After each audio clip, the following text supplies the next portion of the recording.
Welcome back, Nero di Vener channel here. I'm very excited today because I'm going to show you how I edit this portrait in a cinematic way. So we got this amazing shooting, me and Alice, because she's Brazilian and I'm Italian. Sorry about my broken English anyway.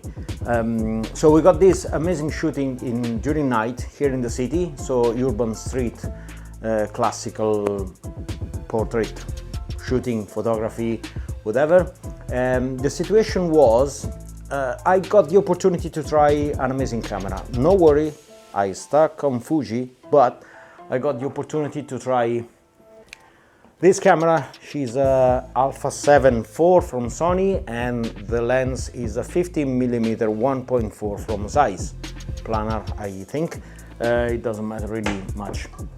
The thing is, Alice came in Italy from Brazil. I'm going to show you close to the camera right now the picture I'm going to edit with you from zero. And she decided to get this photo shoot in the middle of November in my city.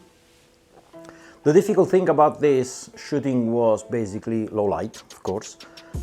We have to use the light from the shops and the normal street light, but the most struggle make me struggle a little bit was, of course, the settings on the camera, because, well, 3200 ISO is basically probably I have to do that. I can't.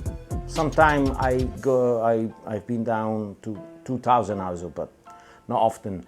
But you know, ISO is not gonna influence the exposure of the picture. So the two things I have to struggle with was shutter speed and aperture. Of course, I have to use wide aperture, even because I want the bokeh behind Alice or Alice, and I would show you how I edit the background differently.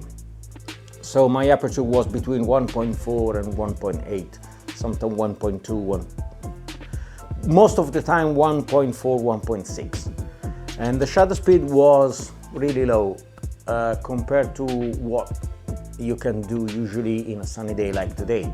So I have to use 1/25 of a second, 1/2000 of the second. I try to get up, but sometimes when you are with a model like Alice and she moves a lot,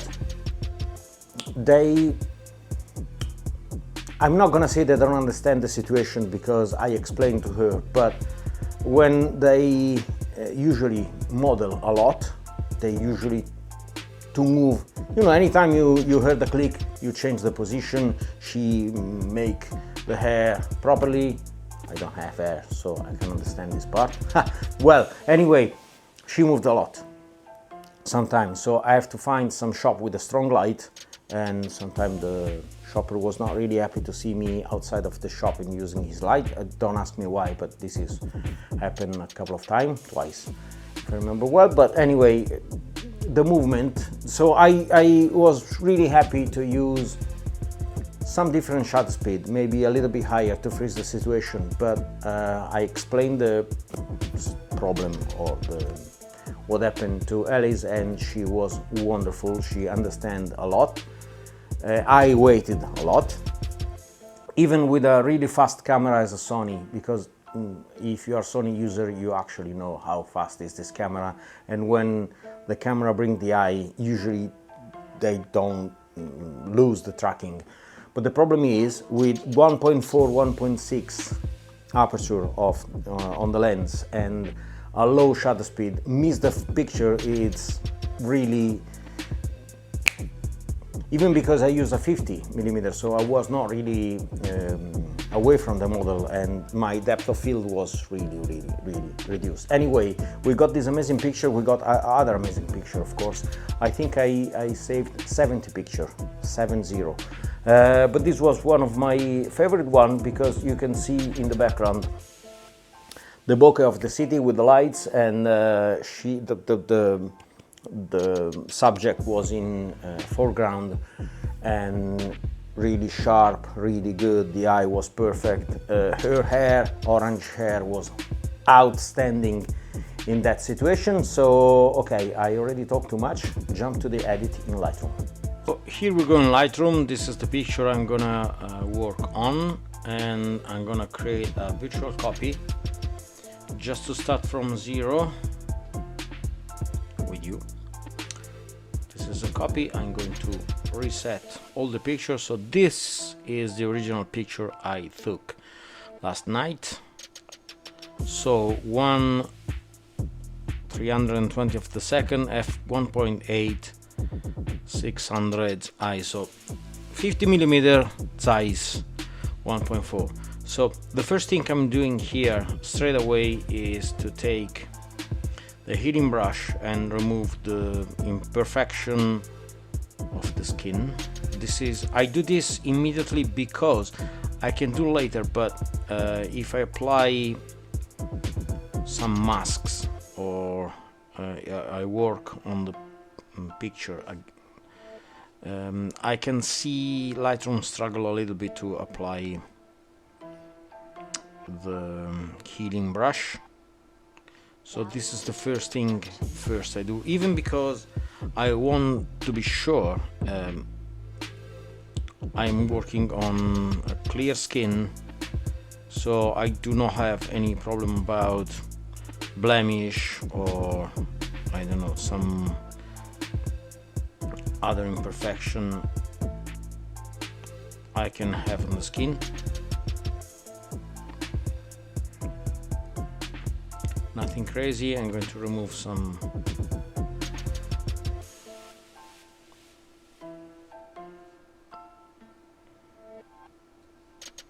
hair like this.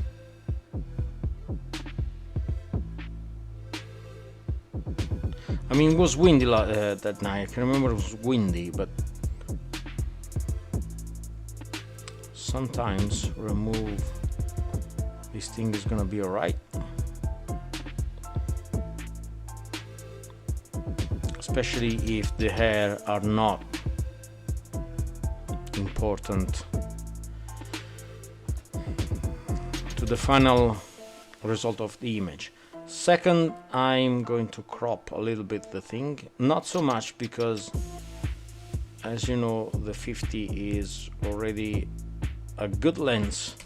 I think the composition was already good. I don't know why it is still actually here. Actually, this was the main imperfection of the Alice skin. So I want to see if anything. By the way, I am using a Wacom tablet instead of a normal mouse. If you see some very precise touching on the screen, I think that's okay. So after these two applications, the first things I'm gonna do is this: matching some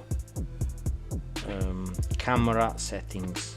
Basically, in this case, I apply vivid, very vivid.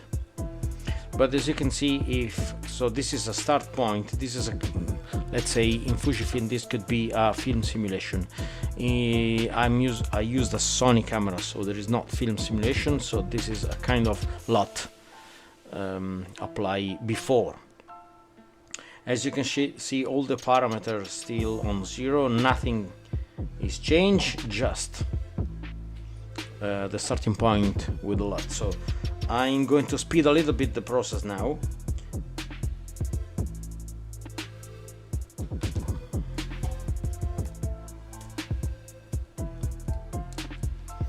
Make this a little bit cold, moving slightly the tint, and then go back to retouch the contrast, because I like the cinematic way. So I don't like picture very sharp. I mean, I like sharp, of course, but not so much.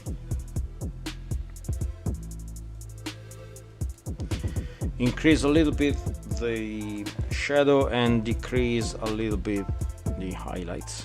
Could be a start point, but keeping up the white. If I'm not what I'm talking about here, can you see when I move to highlights and shadow? Check the histogram.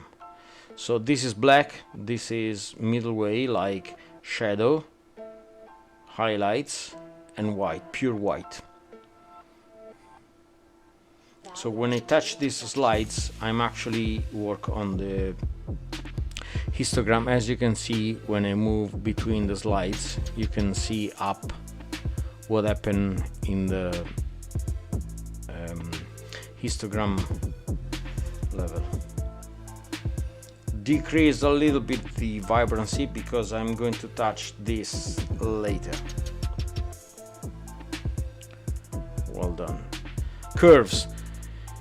This is the most important thing to me. It's the way you make your final picture cinematic. So I'm not doing the classical S curve. I'm going to open up the shadows but preserve the dark side of the image. So basically I'm going to open the blacks, but as you can see here with this control point, I'm going to go back to the original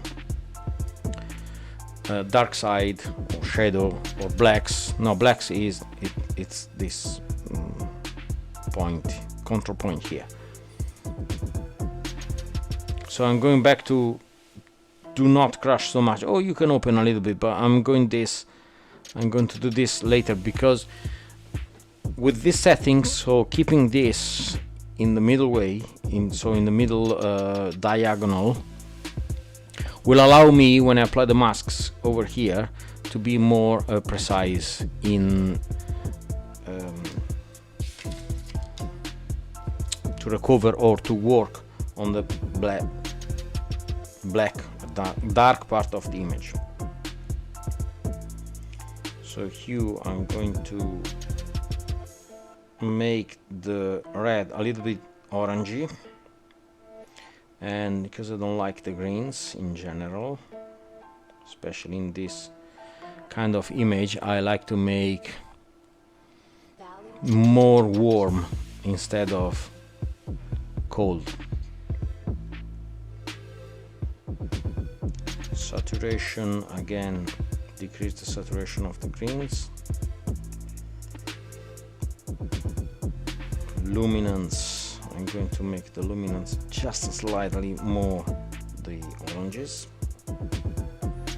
And then this is the best, most powerful things in my honest opinion.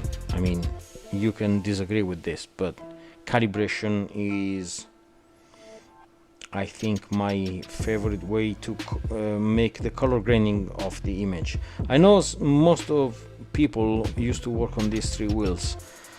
I do a lot, but in this particular case, because she got already orangey hair and in general the picture is already warm, I'm not gonna touch so much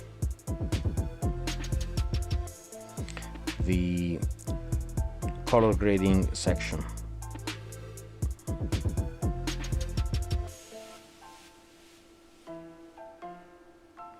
I think this is gonna work definitely better. Right. This is very personal, especially on the mask you're gonna create on the people. So I used to do face, body, iris, and in this particular case hair. I'm not sure I'm gonna touch that. If you can use clothes again, you can use 5, create separate image. So at this point I'm gonna rename just to remind what I'm gonna touch.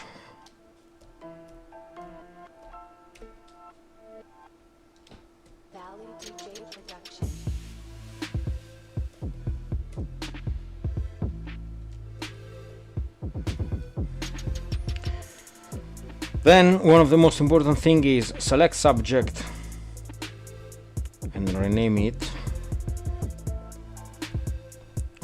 Select the background,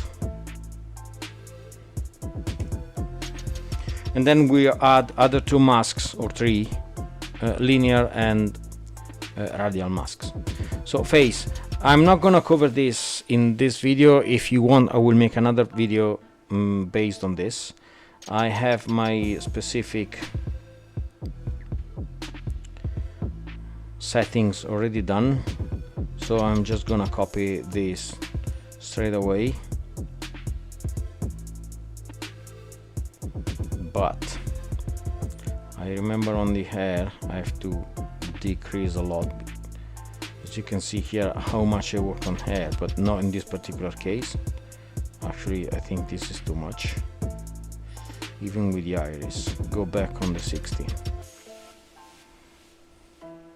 And clothes, I think I'm gonna use exactly the same on the hair, but slightly back a little bit, not so much. 50% I think is alright. Well, subject, I think this is very important. So I'm gonna decrease the contrast,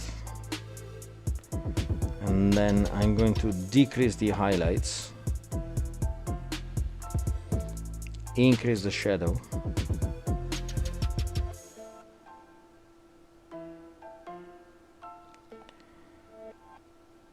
and touch slightly, not so much, the whites. For the background, I like to create a kind of orange teal, so decrease a little bit the contrast, even because I'm going to recover not so much, but a little bit of noisy. Definitely decrease the highlights, because I'm going. Can you see the lights here on the background? With 0, I'm going to blow up the highlights, so I like to recover this part of the highlights and increase slightly the shadow. Not so much, because I'm going to touch these things with the radial and linear things, and I like to make the background a little bit cold. Not so much, but just this is very small adjustments, but as you can see here, the picture is already very good. If you make a comparison between and after, so here's the start point, here's the before, here's the after, and as you can see, I think it's definitely better. We are going to pop up Alice right now with those two masks. So one radial here, I think this is gonna be the most important masks. Sorry, this is the most important mask in general, because I am going to increase a little bit the exposure, not so much, just a little bit more. Reduce the contrast, so the skin is gonna be much better. Recover the highlights. As usually, increase the shadow.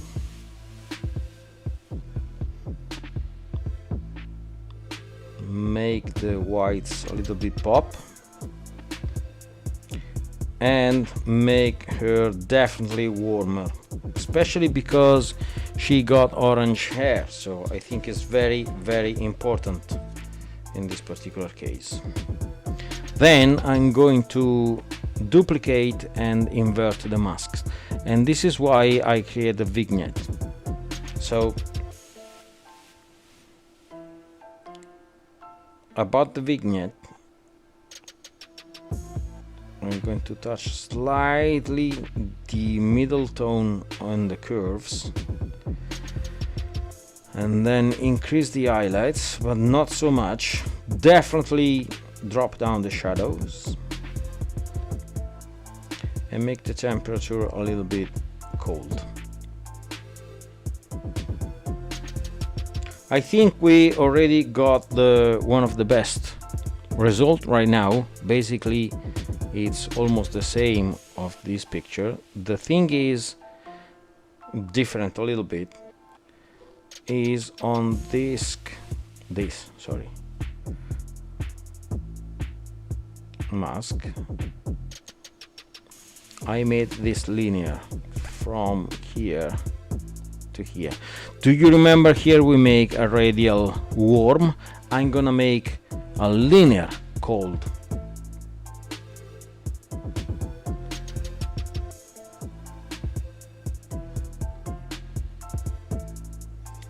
This is create a kind of more depth of field, and actually we finish basically right now. You can make other adjustment if you want, but this is what I did earlier, and I think this is a very good result. I'm going to show you 50% first. As you can see, the eye is still sharp. We got all the details in the hair. The skin is basically clean. We got our amazing background without a lot of noise. I'm going to show you 100%. How does it look? This is normal for the night picture, but in the face we basically do not have a little bit of grain. This is part of the gain when you take a picture in this particular scene, but as you can see here, I do not think is an issue, and the noise in the dark side is basically absolutely acceptable. That's it. Let me know in the comment if you want to see how I manage the masks on the face, body, eyes, hair and clothes in general on the subject, separate for the rest of the image. But this is the final result, and I really hope you enjoy this video, or at least you feel this entertainment. See you next time. Ciao.